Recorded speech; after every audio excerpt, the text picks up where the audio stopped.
So your inner being knows where you stand in your physical bodies in relationship to everything that you desire, where you stand in relationship to it, and is calling you through a projection of ideas and impulses all day, every day. Now, whether you hear those impulses, whether you receive those ideas from your very high-flying, pure positive energy, no resistance inner being, whether you hear that calling or not, has to do with what you've got going on vibrationally. If you're in a bad mood, you can't hear that. If you are angry or frustrated or fearful, you can't hear it. But if you're joyful, if you're happy, if you're playful, if you are in love, or if you are feeling appreciation, then you are in the vibrational vicinity of it, and then those impulses and those ideas just flow seamlessly to you. Thoughts turning to things, you see.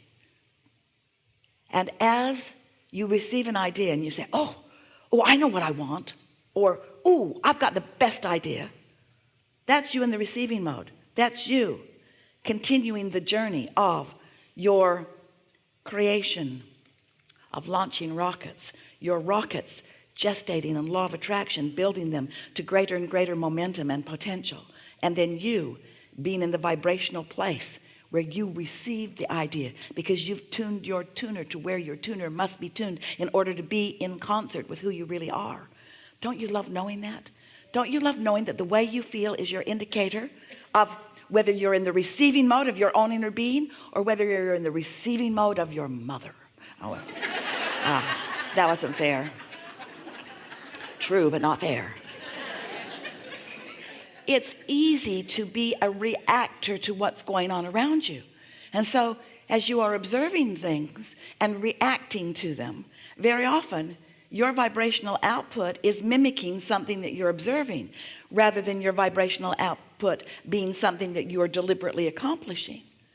We know that when you look at good things, it's easy to soar, and that when you look at bad things, it's not easy to soar. It's easier to be in a receiving mode of unwanted. But you want to be less conditional all the time. You don't want to be dependent upon things to perform for you or people to perform for you so that you can respond or react in a positive way. You want to be so stable that it doesn't matter what the conditions are doing. You're not a responder or a reactor to the conditions. You are tuned into the frequency of who you are, and therefore you are controlling the conditions of your life experience. And oh, we know you so well. And unless you are controlling the conditions of your experience, you are not the hands in the clay deliberate creator that you came here to be, and you are not liking it one bit. You know that feeling of somebody did something and they shouldn't have done it and how mad you are at them for doing it? That's not the receiving mode. You know the feeling that you used to be happier because that person used to treat you in a different way, and now you're not that happy because that person is not holding you as their undivided attention? That's not the receiving mode. You know that not having enough money in the bank and worrying about it when you go to the mailbox, that's not the receiving mode for the financial abundance that you're looking for. In other words, you got to find a way to feel beyond what is, or what is cannot change. If you're just observing what is and having reactions to what is, then you're just creating more of the same. Different places, different faces, but the same thing over and over and over again. Know anybody like that? And so what we want you to know is how much you have changed. What we want you to know is how much life has caused you to create a vibrational reality. What we want you to know is who you really are and what you are on the precipice of. What we want you to know is what you have created and what all of us are focused upon, and what is so easy. Now you know you want it for you to bring it to fruition, but you cannot focus on its absence and bring it to fruition at the same time. And your needing to see it, hear it, smell it, taste it, touch it is what messes you up. If you could accept that it exists, can you? Say yes, but you don't mean it yet. If you can accept that it exists and you can enjoy the feeling of it, let's say that you could use an extra $100 or $200 or $300,000 now.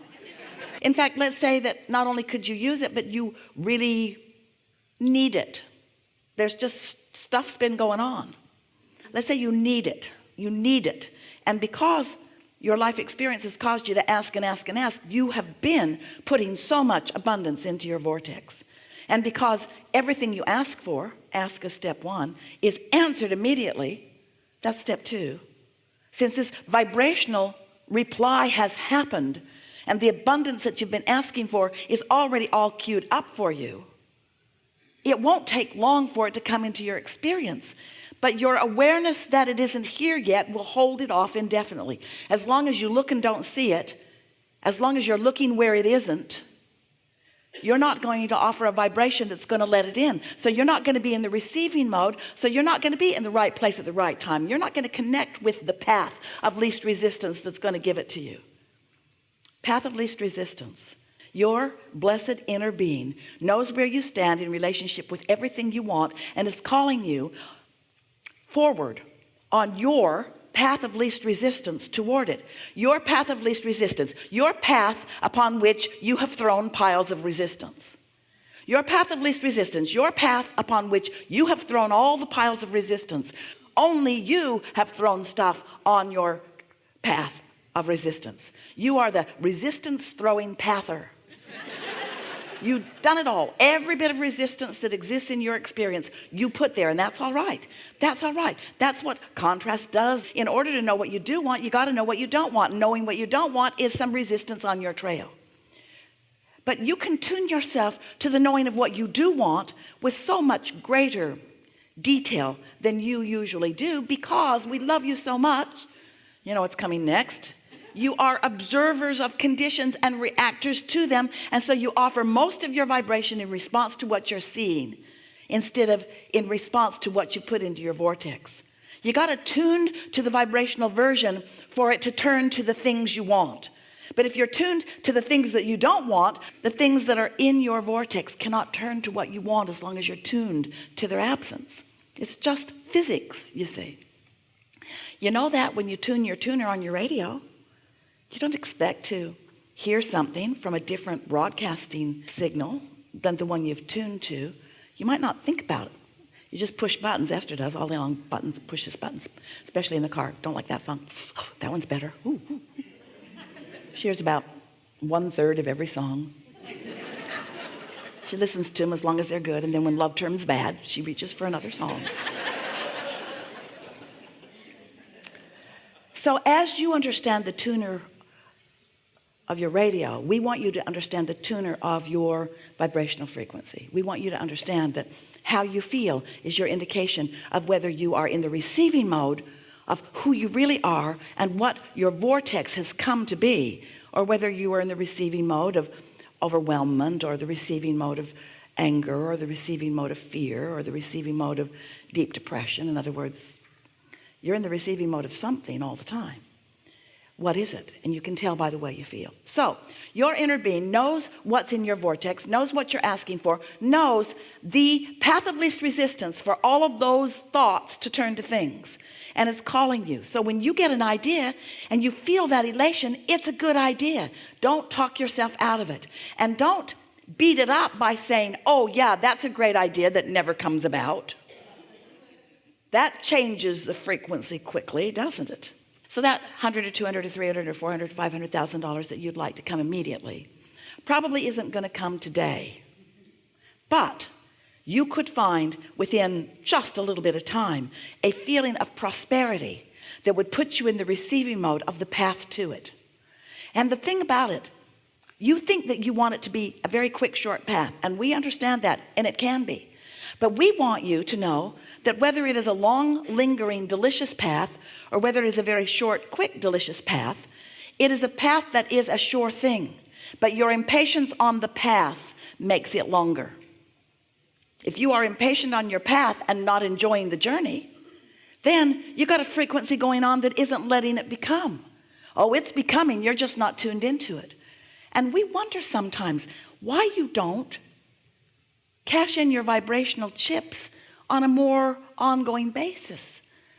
It's like you pull the rubber band back, suffer, plague, desolence, discomfort, back, unhappiness, back. This is a rocket that's going to the moon. I can't let go yet, I'm too mad. Back. And then something distracts you and you forget how mad you are for a minute and you let go of, and off it goes. Ooh, I got the best idea that will never ever work. It would if you would stop killing it at its birth. So now you know everything we know. You create your own reality, and you have created a magnificent reality, and it's time for you to begin to feel the beauty of it in order to see and hear and smell and taste and touch the details of it. And we know it's more fun for you when the good stuff comes out where you and others can see it and play with it. We get that. We know that there's something nice about creating in a physical setting. But have you ever wondered, how did your economy get so big in just the last 10, 20, 30, 40, 50, 100 years? How did it get so big? Are they trucking it in from other planets? You see any pipelines in the sky? Or are these thoughts that are turning to things?